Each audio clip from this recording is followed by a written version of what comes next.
E até o dia 5 deste mês foram registrados 1.761 casos suspeitos de microcefalia no país.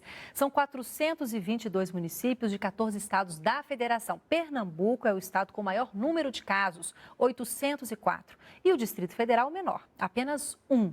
Até agora foram notificadas 19 mortes de bebês com microcefalia com suspeita de infecção por Zika vírus. Para falar sobre a doença, nós recebemos aqui um dos coordenadores e clínico geral do Grupo Santa de Hospitais, doutor Daniel Salomão. Boa tarde, doutor. Muito obrigada pela sua participação.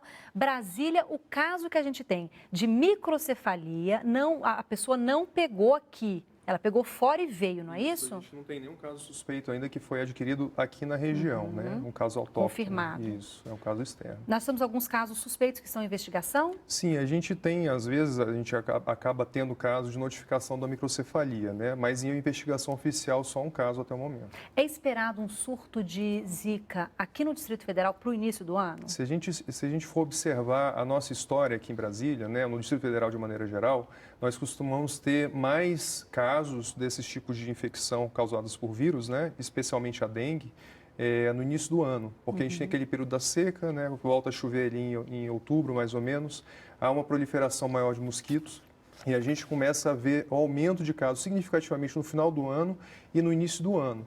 E quando há um vírus novo circulante, dependente de transmissão por mosquito, a gente observa que as pessoas acabam trazendo, importando esses casos depois das férias de fim de ano, porque a população do DF, muitas pessoas daqui não são daqui.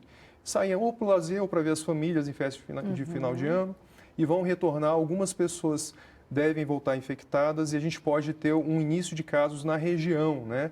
E como a maioria dos casos não apresenta sintomas, a pessoa pode carregar o vírus assintomática. Então, às vezes, ela nem faz por mal. Sabe, né? Ela vem, né? Eu estou me sentindo bem, não estou sentindo nenhum sintoma, eu não estou doente. E vai acabar passando esse vírus para frente.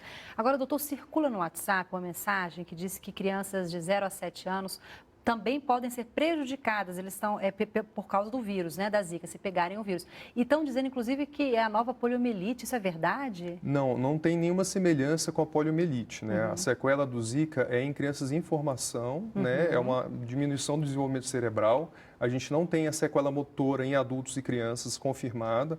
E quanto assim a essas mensagens que acabam circulando, eu aconselho a população a seguir o Ministério da Saúde. São publicações diárias e semanais, tanto para os leigos, com uma linguagem muito acessível, quanto protocolos já criados para os profissionais de saúde e para as equipes de governo, né?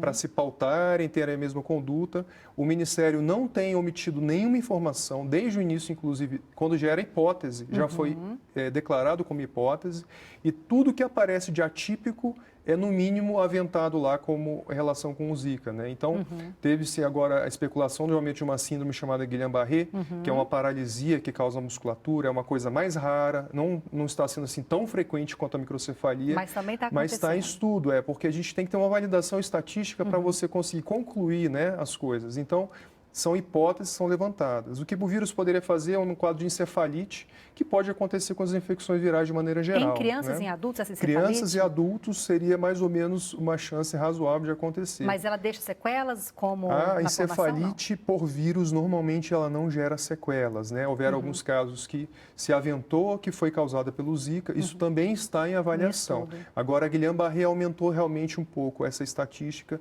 Isso já está sendo investigado e avaliado para a gente ter alguma validação e poder sentar e falar, realmente isso tem aconteceu. Relação com o Zika. Né? Mas então a gente precisa ficar atento para proteger um pouco mais as crianças. Aí a gente tem a opção do repelente.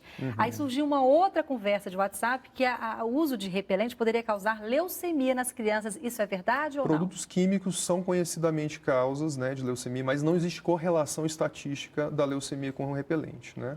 Então a gente pode pensar que esses produtos que são usados e liberados pela Anvisa, eles são relativamente seguros para uso. E o benefício do uso do repelente hoje, ele é muito maior que o risco que se possa especular, né, a respeito. Tá certo, doutor. Muito obrigada pela participação. Okay.